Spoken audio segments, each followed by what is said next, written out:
I'm Raf Kemper here at Money20 with Shane Oren, the CRO for IDVerse. Hi, Shane. Hi there, how you doing? Good. Could you please introduce yourself? Sure, CRO at IDVerse. Been here now 18 months. I run global, so I've got Americas, I've got EMEA, and APAC that all roll under my purview here. And can you tell us a little bit more about IDVerse and its purpose and what makes you unique? Sure. Look, IDVerse was originally created to help the identity fraud prevention.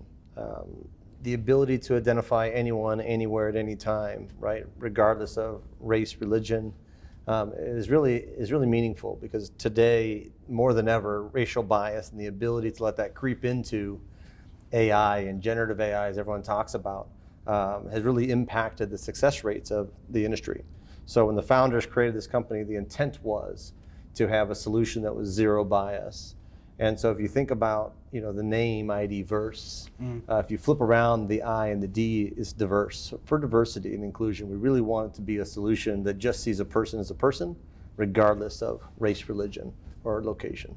Wow, that's amazing. And earlier this year, you rebranded from OCR Labs to IDVerse. Can you tell us a little bit more about it? What was the goal with the rebranding and how the past few months have been? Yeah, sure. Look, the rebrand was interesting. Last year, this show, we were OCR Labs. And the first 5 minutes of every conversation was talking about, do you guys have an OCR engine we can buy? Not realizing that really that's the smallest part of our solution. The ability to autofill forms, which is what they created that engine for, it's amazing. And it works phenomenal, by the way. I'd say best in class. However, right, that's not really what we want to be known for. We want to be known for what we were doing and the innovation we were doing in the ID verification and onboarding space.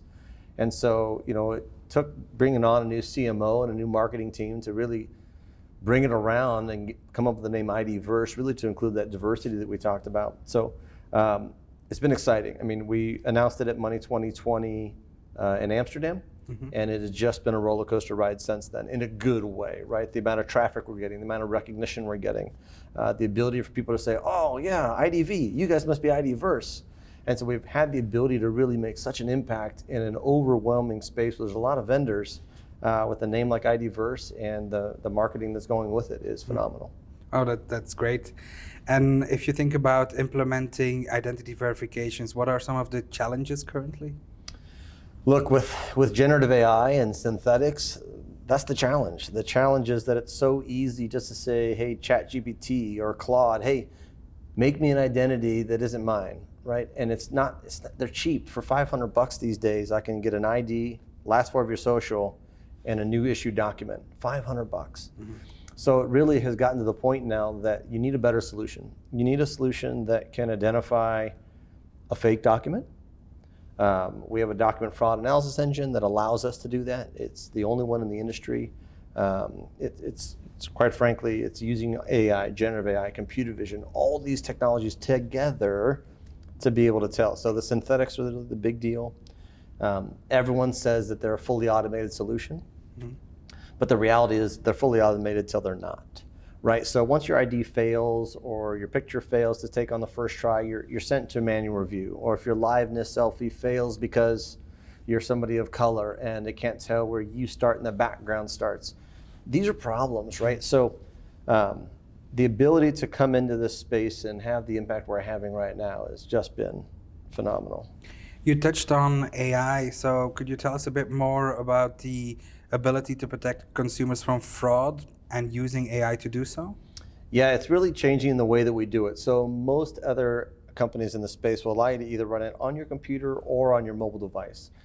We are a mobile-only application, so the ability to take that, the reason we do it is to prevent fraud attacks, the injections, the deepfakes, the spoofs. If I allow you to call a secondary camera, I can inject whatever I want into it, right? So the ability to call that native camera on the app, whether it be your cell phone, Google, Android, doesn't matter, to take that video selfie and do the analysis on it to make sure it's not a deep fake, right? Using things like computer vision and that AI to fight AI, quite frankly. You've heard the expression, a better mousetrap, but you really have to stay far ahead. What I find when we have some of these conversations is I start my conversation with, have you ever used ChatGPT? And they go, no. I said, great, call me back when you have. because we are the chat GPT of IDV, and you don't know how it does it, how it takes all that information and data and brings it back in such a simple form. When I explain that to people, they go, oh. Now they kind of understand the technology we're using, for me at any rate, in the research I've done, is 4 or 5 years ahead of the industry. So I think if you want to fight AI, and now generative AI, and people have so easy access to tools that can recreate identities and documents and voices, you've got to have a smart solution that can handle it. You say you're already 5 years ahead of the industry, but looking even further, what do you think is the future for identity verifications? Look, I think everyone wants to go to MDLs, or the mobile driver's license. So the synthetic IDs now, that we're all just going to have it in our wallet on our phone. And that's scary, because now that's a picture. So if you share that picture with somebody, they just assume your identity because they have your MDL. Self-sovereign identity is a big subject that we hear around the identity conferences. The ability to only have to give the information you want to give at that moment in time. You don't need all my details, you just need to know I'm over 21. So why can't I just scan it and tell you I'm over 21 without leaving a digital fingerprint, right? The MGM attack that happened, it's coincidental we're here in Vegas, right? Where they got users' information, we're able to shut down an entire casino. Would they have been able to do that if they had a proper solution in place? Probably not. So I think as we get into generative, as we get into the AI and deep fakes, the mobile drivers, we're gonna have to get smarter. We're gonna have to figure out a different way. I think in short order, what you're gonna see is passwordless world. So imagine that, right? You never have to call in the support center to reset your password again. You don't gotta write it down and come up with the next number that in line. You could truly just use your facial biometric as your single password for life. And as you age, it ages with you. So every picture you take, it'll update. And so you never have to reset your password. So for me, when you asked that question, I think it may be still 2 or 3 years out there before people accept it. But if we go back in time, imagine when we had the iPhone 4, you had to put your fingerprint on it. Everyone's like, oh my God, my fingerprint. And then it was common nature, you just did it. And then when the biometrics came out on the phone, nobody wanted it, but then everyone wants it. So as we as society get more comfortable with these things, I think we'll adapt and overcome this. We can also prevent a ton of fraud from what we see on a daily basis if you truly got rid of a password and went to a facial biometric that reauthorized every time you wanted to do something. You open up your banking app, it just did automatically, right in the background. You wouldn't even know it was doing it. So you, the user, were like, man, it's secure, I got in, it's easy. That's the ultimate thing we have to get to. So that's nirvana. Is that the next frontier for IDVerse, or what's next for IDVerse? It's a large, loaded question. I would tell you that strengthening our partnerships in the market to get broader touch and reach. Having the ability to do IDV best in class and maintain best in class while taking on something new, like we talked about, like eliminating passwords and supporting larger companies in their journey that are already doing it.